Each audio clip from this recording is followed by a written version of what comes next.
नमस्ते। आप सभी से अनुरोध है कि कृपया हमारी चैनल को सब्सक्राइब करें, वीडियो को लाइक करें। अगली सेल आपको शीघ्र नोटिफाई करेंगे। तब तक आप जाते रहिए हमारे धर्मापण मर्चेंडाइज स्टोर पर। बताया जा रहा है कि नरेंद्र मोदी और अमित शाह ने ऑपरेशन पश्चिम बंगाल की तैयारी पूरी कर ली और उसका नाम भी चुन लिया है। कुछ लोग कह रहे हैं उसका नाम ऑपरेशन राइजिंग सन है, लेकिन अभी हम उसको निश्चित रूप से कह नहीं सकते। लेकिन ऑपरेशन वेस्ट बंगाल की तैयारी पूरी है और ये भी जानकारी मिल रही है कि ऑपरेशन वेस्ट बंगाल और ऑपरेशन बांग्लादेश जो है वो एक साथ होगा। और वो इसलिए भी होगा कि बांग्लादेश का जो चुनाव है वो पश्चिम बंगाल के चुनाव से थोड़ा ही पहले है। और बांग्लादेश में इस समय विजय दिवस मनाया जा रहा है। जी, आज विजय दिवस है, यानी विजय दिवस मतलब 16 दिसंबर 1971 का वो दिन मनाया जा रहा है जिस दिन बांग्लादेश में 93,000 पाकिस्तानी फौजियों ने आत्मसमर्पण किया था। तो आज न चाहते हुए भी यूनुस मियाँ को विजय दिवस को मनाना पड़ा। वैसे तो वो चाहते हैं कि उनका देश जो है वो पश्चिमी पाकिस्तान में मिल जाए, लेकिन इसका पश्चिम बंगाल से क्या संबंध है, मैं अब आपको थोड़ा सा खुलासा करता हूँ। आज पश्चिम बंगाल के आंकड़े आ गए, SIR के आंकड़े आ गए। जो पहला ड्राफ्ट था वो सबसे पहले पश्चिम बंगाल का ही पब्लिश हुआ है और पश्चिम बंगाल का जो ड्राफ्ट पब्लिश हुआ है उसको देखकर लोग अपने सर पजाने लगे। क्योंकि आप ये देखिए कि वो उसने जो एन्यूमरेशन फॉर्म्स नहीं लौटे हैं, यानी कि जो बिल्कुल एक सिरे से एब्सेंट है, जो ASDD जिसको बोलते हैं, absent, shifted, dead and duplicate, तो उनकी संख्या 58 लाख बताई जा रही है, जिसमें से 24 लाख डेड है और 12 लाख जो है वो मिसिंग, एब्सेंट, शिफ्टेड। और उसके अलावा मैं आपको आंकड़े देख कर ये बता रहा हूँ यहाँ पर कि पूरा का पूरा मामला जो है 24.17 इतने तो डेड हैं, 19.88 जो है वो शिफ्टेड है, फिर 12.20 जो है वो एब्सेंट है, गायब है, कोई पता नहीं है, और 1.38 लाख जो है वो डुप्लीकेट या फेक वोटर्स है। इसके बाद ये भी आ रहा है कि भाई जो सुब्रतो गुप्ता कह रहे हैं, सुब्रतो गुप्ता जो है वो स्पेशल ऑब्जर्वर है पश्चिम बंगाल के लिए इलेक्शन कमीशन द्वारा नियुक्त। वो कह रहे हैं कि 1,34,00,000 और ऐसे हैं जो कि सस्पेक्ट हैं। हालांकि टाइम्स ऑफ इंडिया की तरफ से रिपोर्ट किया जा रहा है कि यह आंकड़ा 1.70 लाख नहीं, सॉरी, करोड़ है, 1.70 करोड़ है। तो 1.70 करोड़ जिसमें कि अलग अलग तरह की समस्याएं हैं, जैसा कि योगी आदित्यनाथ ने बताया। योगी आदित्यनाथ ने तो खुले में बताया कि भैया एक व्यक्ति ऐसा है जिसकी खुद की उम्र 20 साल है, उसके पिता की उम्र 30 साल है और उसके दादा की उम्र 40 साल है। और ऐसे लोग, यानी कोई 85 लाख तो ऐसे हैं जो बताया जा रहा है कि साहब 85 लाख तो बिल्कुल पूरी तरह से उनके नाम ही गलत है। और उसके अलावा फिर डेट ऑफ बर्थ और तरह तरह के और जो प्रॉब्लम्स हैं वो आ रही है। अच्छा, इसमें 30 लाख जो है ये बता रहे हैं कि अनमैप्ड है। अनमैप्ड का मतलब कि 2002 की जो मतदाता सूची है उससे वो रिलेट नहीं कर पा रहे हैं, न उनका नाम है न उनके माता पिता का नाम है। तो ये सारे के सारे 30 लाख जो है इनको आके अपने डॉक्यूमेंट्स देने पड़ेंगे। अब डॉक्यूमेंट्स जो है इस समय यदि फर्जी भी बनाएंगे, 30 लाख डॉक्यूमेंट्स फर्जी बनाने में बहुत समय लगता है, और यदि फर्जी बनाएंगे तो जिस तरह की ओवरसाइट चल रही है और उसमें पकड़े जाएंगे तो सीधे जेल जाएंगे। और इस समय जो स्थिति बन गई है पश्चिम बंगाल में उसमें पश्चिम बंगाल का जो पूरा प्रशासनिक अमला है वो इस समय डाउट में है कि भैया चांस लेना चाहिए या नहीं लेना चाहिए, क्योंकि 58 लाख तो सीधे सीधे वोट कट गए और पिछली बार जो लीड थी ममता दीदी की वो 58,50,000 ही थी। माहौल ख़राब हो चुका है, ममता दीदी पर कोई विश्वास नहीं कर रहा है। ममता दीदी ने जो कुछ भी प्लेजेस लिए थे, जो कुछ भी वादे किए थे, वो सारे के सारे वादे जो है वो गड़बड़ हो गए।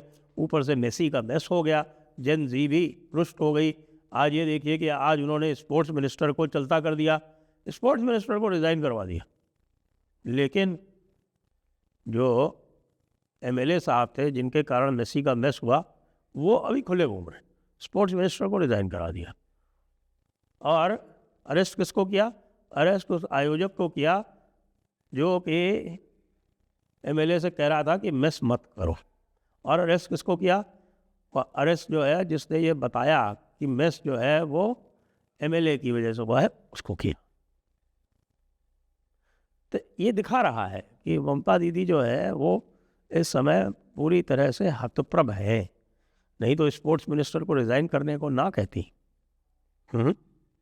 ऐसा बिल्कुल नहीं होता। अब आप कहेंगे कि साहब कि आपने शुरू में बोला कि ये पश्चिम बंगाल का जो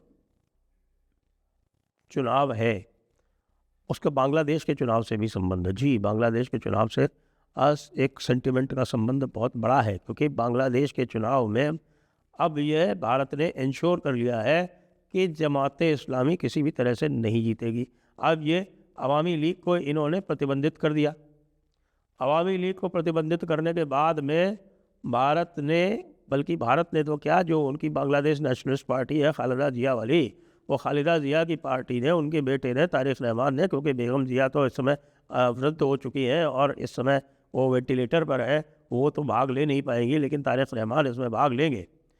तो तारिक रहमान ने भारतीय इंटरलोक्यूटर्स के साथ में संपर्क करके और ये इंश्योर कर लिया कि भाई जो अवामी लीग है अगर उसको पार्टिसिपेट नहीं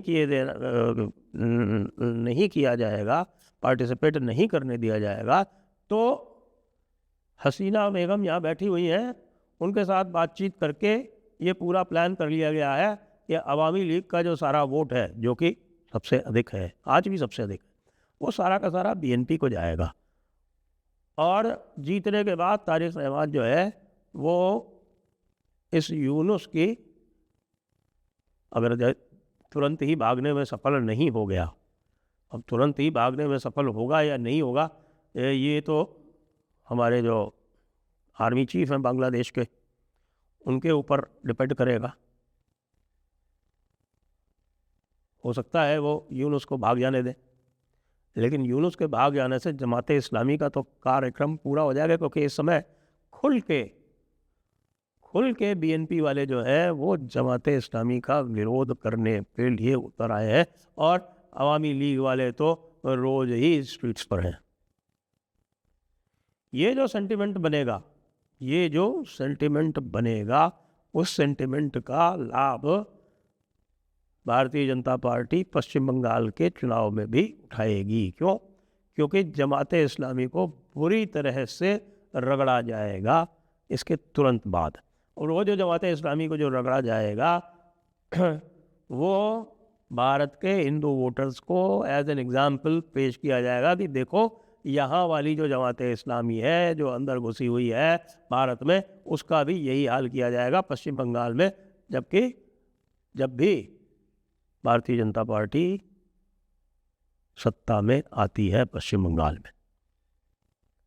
ये दोनों का लिंकअप है और यही ऑपरेशन वेस्ट बंगाल की धुरी बनने वाली है। एसआईआर तो है ही, एसआईआर में मैं आपको बिल्कुल कॉन्फिडेंटली बता दे रहा हूँ कि 1 करोड़ वोटर कम होगा, और ये 1 करोड़ वोटर में 99 लाख वोटर जो है वो ममता दीदी का कम होगा।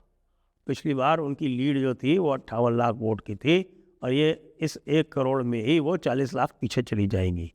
एक बात। दूसरी बात, अभी सीएए वाला काम चल रहा है और उस सीएए में भी 20-25 लाख वोटर ऐड होने हैं, तो ममता दीदी will be minus by 1 crore 25 lakh voters. मुझे समाचार मिल रहे पश्चिम बंगाल में कि आज ही सेंटिमेंट बदल चुका है, और सेंटिमेंट बदलने का जो सबसे बड़ा प्रमाण होता है वो ये होता है कि भाई तृणमूल के गुंडे क्या कर रहे हैं। बताया जा रहा है कि तृणमूल के गुंडे जो है वो न्यूट्रल हो रहे हैं और वो खुल के अब सामने नहीं आ रहे हैं। उनको ये डर लग रहा है कि यदि वो खुल के सामने आए, उन्होंने हिंसा की और उन्होंने उस तरह के कारनामे किए जिस बार पिछली बार किए थे, और लोगों को धमकाया, वोट नहीं देने दिया, और इस तरह की शिकायतें जो है वो डॉक्यूमेंट की जा रही हैं, तो भाई साहब इन सब का काम तमाम होगा। वैसे भी ये लिस्ट पे तो है ही, ये हर वोटर की लिस्ट पे। अभी तो और आगे होना है काम कि जिन वोटर्स को वोट नहीं दिए दिए, जिन लोगों को रोका जाता था, जिनको वोट नहीं देने देते थे, उन सब के लिए अलग बूथ बनाए जा रहे हैं, सबके लिए अलग बूथ बनाए जा रहे हैं, उनकी वोटिंग बढ़ेगी।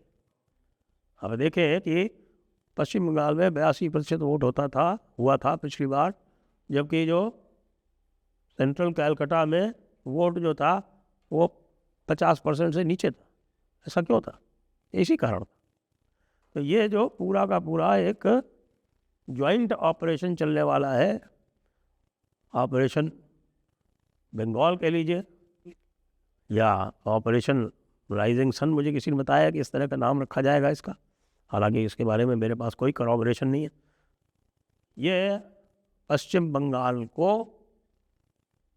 एक स्वतंत्रता का नया सूर्योदय देगा। जय हिंद, जय भारत, वंदे मातरम।